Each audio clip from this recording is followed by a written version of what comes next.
కావాలి. ఇన్ని గంటలకి లేవాలంటే అన్ని గంటలకి లేవాలి. ఇన్ని గంటలు నేను చదువుకోవాలంటే ఆ పుస్తకాలు కావలసినవి దగ్గర పెట్టుకుని గడికి లేవడం కాకుండా చక్కగా చదువుకోవాలి. అన్నం తింటే నువ్వైపోయినట్టు, నీళ్లు తాగితే నువ్వైపోయినట్టు, నువ్వు చదివింది నువ్వైపోవాలి. అంటే అంత బాగా చదవాలి. ఒక కాగితం మీదకి సూర్యరశ్మి పడితే కాగితం కాలదు. ఒక కుంభాకార కటకాన్ని, భూతద్దాన్ని సూర్యబింబానికి ఎదురుగుండా పెడితే ఆ కాంతి అందులోంచి వచ్చి కాగితం మీద పడితే కొంతసేపటికి కాగితం కాలుతుంది. ఎందుకనంటే ఆ వేడి భూతద్దంలోంచి ఒక చోట కేంద్రీకృతం అయింది, కాలింది కాగితం. నువ్వు చదివితే అలా చదవాలి. చదువుతున్నంతసేపు పుస్తకం ఏం చదువుతున్నావో అది నీలోకి వెళ్ళిపోవాలి. భూపసభాంతరాళమన పుష్కళ వాక్చతురత్వము ఆజి బాహాపటు శక్తి ఉన్నంటాడు భర్తృహరి. నీకు అవసరమైనప్పుడు అలా జ్ఞాపకానికి రావాలి. నువ్వు తిన్నది నువ్వెట్లా అయిపోయావో, నువ్వు తాగింది నువ్వెట్లా అయిపోయావో, నువ్వు చదివింది నువ్వు అట్లా అయిపోవాలి. నీకు అలా జ్ఞాపకం ఉండాలి. అలా ప్రతిరోజు చదువుకోవడం నీకు సంతోషం కావాలి. చదువు భారంగా చదవకూడదు. It must be a passion for you. ఎప్పుడు తెల్లారలేద్దాం, ఎప్పుడు చదువుదామని నీకు ఆసక్తి ఉండాలి, ఆతృత ఉండాలి, అందులో ఒక గొప్ప సంతోషం ఉండాలి. అలా నువ్వు time management, discipline, self confidence నేర్చుకుంటే ఒత్తిడి అన్న మాటే ఉండదు. నువ్వు ధైర్యంగా ఏ పరీక్షకైనా పెడతావు, ఎదుర్కొంటావు. ఎప్పుడైనా ఒకసారి వైఫల్యం లభించిందనుకో, కలాం గారిని తలుచుకో. ఫెయిల్ అంటే ఆయన ఫెయిల్ అంటే పడిపోయావని కాదు, first attempt in learning, FAIL అని డిఫైన్ చేశారు. ఇది మొదటిసారి పొరపాటు జరిగినది. మళ్ళీ చేతిలో మట్టి ముద్ద కింద పడితే భూమిని అంటుకుంటుంది, బంతి పడితే పైకి లేస్తుంది. అలా పైకి లే తప్ప బెంగ పెట్టుకోకు. ఇక పైన అన్ని విజయ పరంపరలతో కొనసాగు. శుభం భూయాత్. ధన్యవాదాలు గురువుగారు. తదుపరి ప్రశ్న మరొక విద్యార్థి అడగటానికి సిద్ధంగా ఉన్నారు.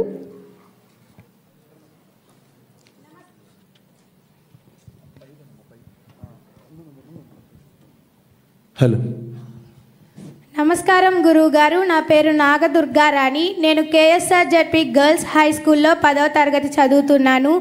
మంచి అలవాట్లు అనేవి మనం ఏ విధంగా ఉపయోగపడతాయో తెలియజేస్తారా గురువుగారు? చాలా సంతోషం అమ్మా. నువ్వు స్పష్టమైనటువంటి రీతిలో చక్కగా నిన్ను నువ్వు పరిచయం చేసుకుని ప్రశ్న వేశావు.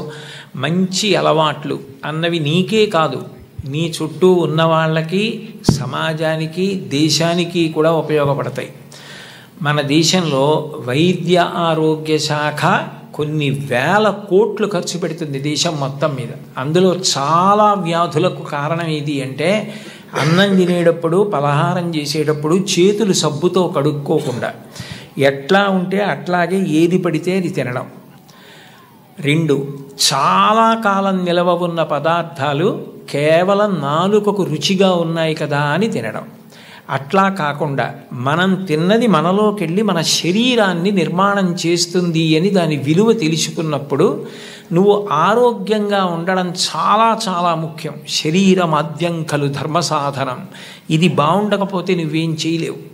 దీనితో వ్యాయామం చేయడం, తినేటప్పుడు చేతులు కడుక్కోవడం, కాళ్ళు కడుక్కోవడం, స్నానం చేయడం శుభ్రంగా, నీ మేజోళ్ళు నువ్వే ఉతుక్కోవడం అలవాటు చేసుకున్నావు అనుకో, నీకు వేళ్ళకి వ్యాయామం ఉంటుంది. 2, మాసిపోతే ఎంత కష్టమో మీ అమ్మగారికి అవి ఉతకడం నీకు అర్థం అవుతుంది. రాజగోపాలాచారి గారు ఇంకా చనిపోవడానికి నెలలాళ్ల ముందు వరకు తన జేబు రుమాలు తాను ఉతుక్కునేవారు. ఎందుకంటే చేతులకు పట్టు ఉంటుందని. నీ బట్టలు నువ్వు ఉతుక్కోవడం ఇటువంటివి నేర్చుకున్నావనుకో, అవి మంచి అలవాట్లు. దానివల్ల నీకే కాదు, నీకు జ్వరం వచ్చిందనుకో, అమ్మ దేవుడి దయవల్ల నీకు రాకూడదు కానీ వచ్చిందనుకో, వస్తే మీ నాన్నగారు సెలవు పెట్టి నిన్ను వైద్యుడి దగ్గరికి తీసుకెళ్ళాలి. మీ అమ్మగారు పనులన్నీ మానుకుని నీ దగ్గర కూర్చోవాలి. నువ్వు ఆరోగ్యంగా ఉంటే నీకే కాదు, సమాజానికి, ప్రభుత్వానికి, వైద్యశాలకి, అందరికీ ఉపకారం చేసిన దానివి అవుతావు. నువ్వు చేతులు శుభ్రంగా కడుక్కుంటే చాలు, వ్యాయామం చేస్తే చాలు, కాసేపు పరిగెడితే చాలు, అవుట్ నాట్ అవుట్ అని గట్టిగా అరిస్తే చాలు, 2 గంటలు మాట్లాడినా, భవిష్యత్తులో ఎప్పుడైనా నువ్వు ప్రసంగాలు చేయవలసి వచ్చినా, సమావేశాలు నిర్వహించవలసి వచ్చినా గుక్కెడి నీళ్లు తాగకుండా నిర్వహిస్తావు. ఆ శక్తి నీ కండరాలకు వస్తుంది. అటువంటివి నేర్చుకో. ఇక నువ్వు జీవితంలో శాంతి పొందడానికి ఎప్పుడూ కష్టమే పడితే, మాకు ఎప్పుడూ చదువు ఎప్పుడూ కష్టమే అంటే మరి మాకు సంతోషం ఎప్పుడండి అంటావేమో. మంచి హాబీస్ నేర్చుకో. మంచి హాబీస్ అంటే అవి చదువులో అంతర్భాగం కాదు, కానీ దాని ద్వారా నువ్వు శాంతిని పొందవచ్చు. ఒక్కొక్కసారి నీ హాబీ నువ్వు చదువుకున్న దానికన్నా గుర్తింపు ఎక్కువిస్తుంది. శ్రీపాద పినాకపాణి గారిని కర్నూలులో మెడికల్ కాలేజీ ప్రిన్సిపాల్ చేశారు.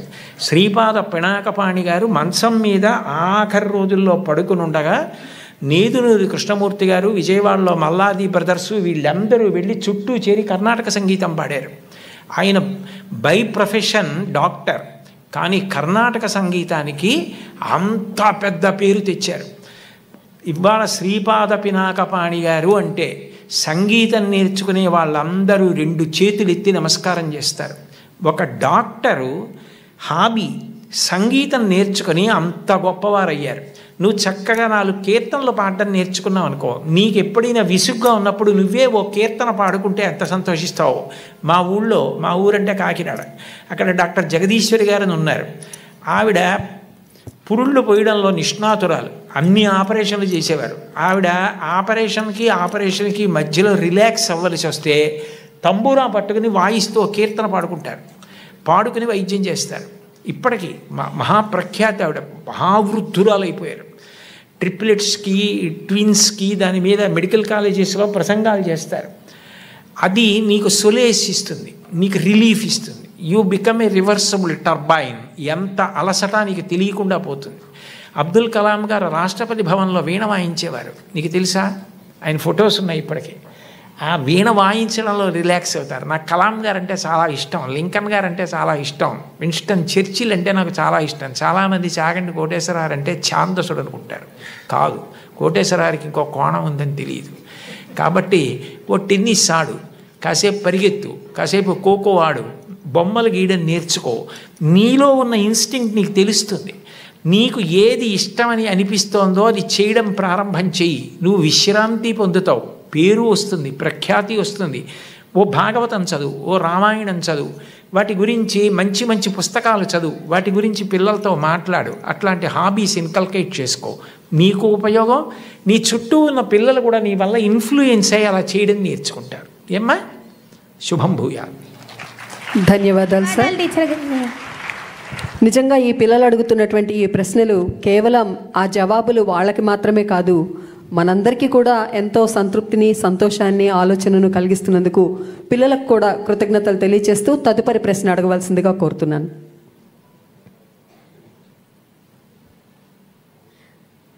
నమస్తే సార్. ఈ ప్రశ్న గౌరవనీయులైన మంత్రివర్యులు నారా లోకేష్ గారికి. మీ లైఫ్లో మిమ్మల్ని ఇన్స్పైర్ చేసిన పర్సన్ ఎవరు? నాకు పెద్ద సమస్య ఉందమ్మా ఇంట్లో. అందరూ ఇన్స్పైరింగ్ పర్సనాలిటీసే. మా తాతగారి దగ్గర నుంచి నాన్నగారి వరకు అందరూ నన్ను ఇన్స్పైర్ చేసిన వారు. ప్రపంచవ్యాప్తంగా చూస్తే లీ కువాన్ యూ అని ఒక గొప్ప వ్యక్తి నేను చూసి ఇన్స్పైర్ అయ్యా. లీ కువాన్ యూ అనే వ్యక్తి సింగపూర్, మలేషియా నుంచి విడిపోయినప్పుడు ప్రధానమంత్రి అయ్యారు. ప్రధానమంత్రిగా ఒక మత్స్యకార గ్రామాన్ని ఈరోజు ఒక అగ్రదేశానికి ఎట్లా తీర్చిదిద్దారు. ఆర్థికంగా కాకుండా సమాజంలో కావాల్సిన విలువలు, అంటే అన్ని కులాలు మతాలకు చెందిన వారు కలిసికట్టుగా ఎలా ఉండాలి, సోషల్ హార్మనీ అనేది ఎలా ఏర్పడితే బాగుంటుందని ఆయన చేసి చూపించినవారు. అందుకే ఈరోజు చూస్తే సింగపూర్ లాంటి దేశం అగ్రదేశంగా తయారైంది. భారతదేశానికి వచ్చేగల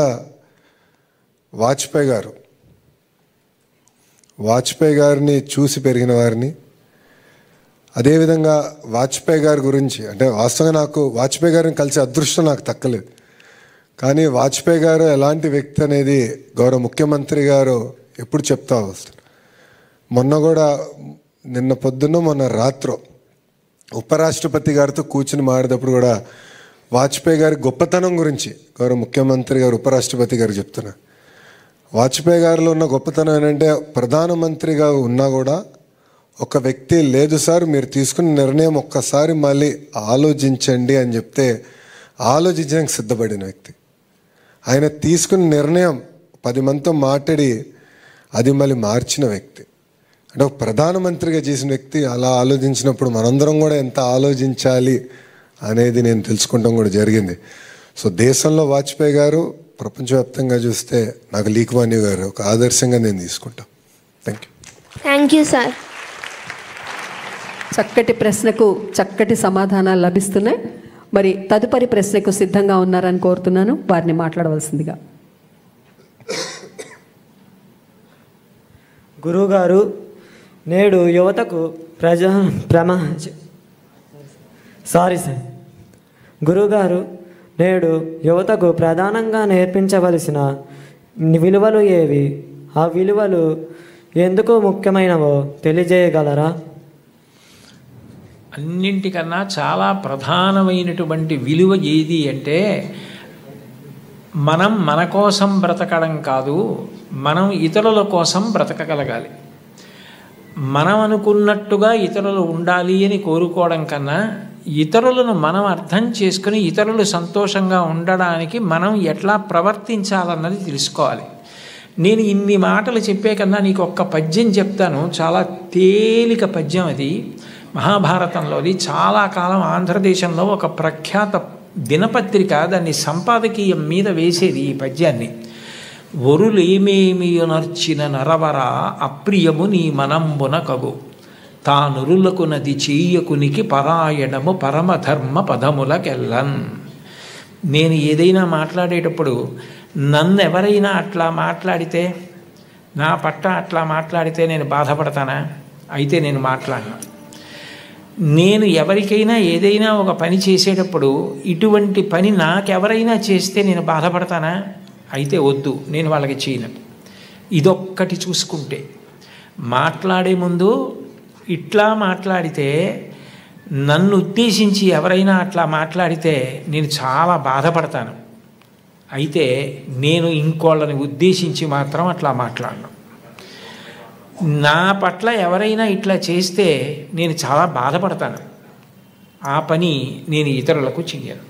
ఏదైనా మాట్లాడే ముందు, చేసే ముందు నన్ను గురించి అలా మాట్లాడితే, నా పట్ల అట్లా చేస్తే, నేను ఏమనుకుంటానన్నది ఆలోచించుకోవడం నీకు వస్తే నువ్వు ఇతరులకు అపకారము చెయ్యలేవు. నీ వలన మేలే ఒరులేమేమియునర్చిన నరవరా అప్రియముని మనంబున కగు, తానురులకు నది చెయ్యకునికి పరాయణము పరమధర్మ పదములకెళ్ళని. ఇంకంతకన్నా ధర్మం లేదు లోకంలో. పెద్దవాళ్ళైనా పిల్లలైనా ఎవరైనా చిన్నప్పటి నుంచి నేర్చుకోవలసింది అంతే. గుర్రం జాషువా గారు చిన్న కొడుకు వెళ్ళి పిట్టని కొట్టి కింద పడిపోతే కర్రతో కొట్టి బతికుండగా ఈక పీకుతుండేవంటే. పీకుతుంటే ఆయన కూతురు హేమలత రవణం గారే ఒక వ్యాసం రాశారు. జాషువా గారు చాలా మాటలు చెప్పారు. ఆయనకి భౌతత ఎక్కువ.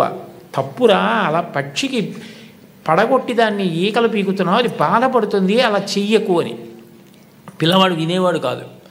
ఆయన ఒక రోజున ఏం చేశారంటే, ఆ పిల్లాడు కూర్చునుండగా వెనక నుంచి వచ్చి గట్టిగా పట్టుకుని వాడు వెంట్రుకలు పీకడం మొదలెట్టారు.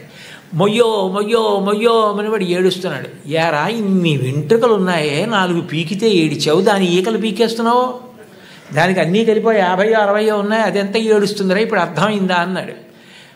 మళ్ళీ జీవితంలో ఆ పిల్లవాడు అట్లాంటి పని చేయలేదు. తనకి ఏది జరిగితే బాధో అర్థమైతే అది ఇతరులకు చెయ్యలేడు. ఆ రోజున భారతంలో చెప్పిన పద్యం ఎంత గొప్పదో అర్థమవుతోందా? నీకు ఉదాహరణ కూడా చెప్పా. అందుకని అది అలవాటు చేసుకో, నువ్వు మహితాత్ముడు అవుతావు. ధన్యవాదాలు గురువు గారు. మరొక ప్రశ్నతో పిల్లలు సిద్ధంగా ఉన్నారు.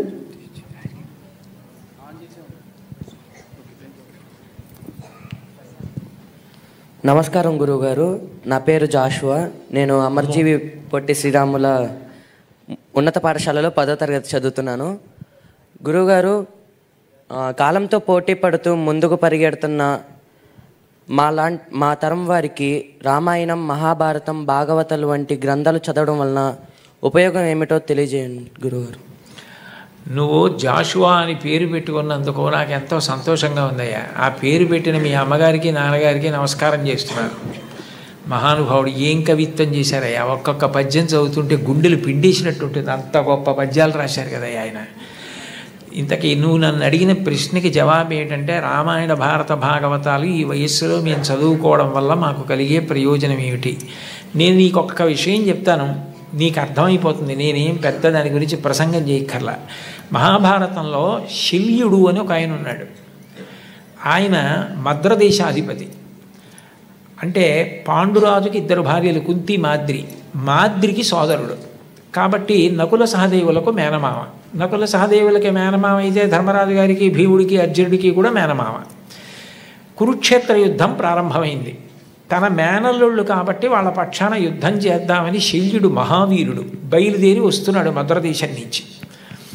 ఆయన వస్తున్నాడని తెలుసుకుని దుర్యోధనుడు ఏం చేశాడంటే, కనపడకుండా చలువ పందిళ్ళు వేయించి సాయంకాలం అయ్యేటప్పటికీ నృత్యం, సంగీతం అన్నీ పెట్టేవాడు. పొంగిపోయి ఇవన్నీ ధర్మరాజు చేస్తున్నాడు అనుకుని ఓ రోజున ఎవరు చేస్తున్నారు, ధర్మరాజు గారే కదా, ఉన్నాడా, రమ్మనమన్నారు. అప్పటి వరకు కనపడకుండా దాక్కున్న దుర్యోధనుడు ఎదురుగుండా వచ్చి, మీరు మహానుభావుడు, మీరు వస్తుంటే మా పక్షాన యుద్ధం చేయాలా, మీకు ఇవన్నీ నేనే ఏర్పాటు చేశానన్నాడు. పొగిడేటప్పటికి పొంగిపోయాడు శల్యుడు. నీకేం కావాలి చెప్పు, చేసి పెడతానన్నాడు. మీరు మా పక్షాన యుద్ధం చేయండి అన్నాడు. తప్పకుండా చేస్తానన్నాడు. దేనికి బయలుదేరాడు? పాండవుల పక్షాన యుద్ధం చేయడానికి బయలుదేరాడు. పొగిడి 4 సత్కారాలు చేసేటప్పటికీ అది వదిలేశాడు. కౌరవుల పక్షాన యుద్ధం చేయడానికి వెళ్ళాడు. పోనీ వెళ్ళిన వాడు ఏం చేయాలి? దుర్యోధనుడితో వెళ్ళిపోవాలి.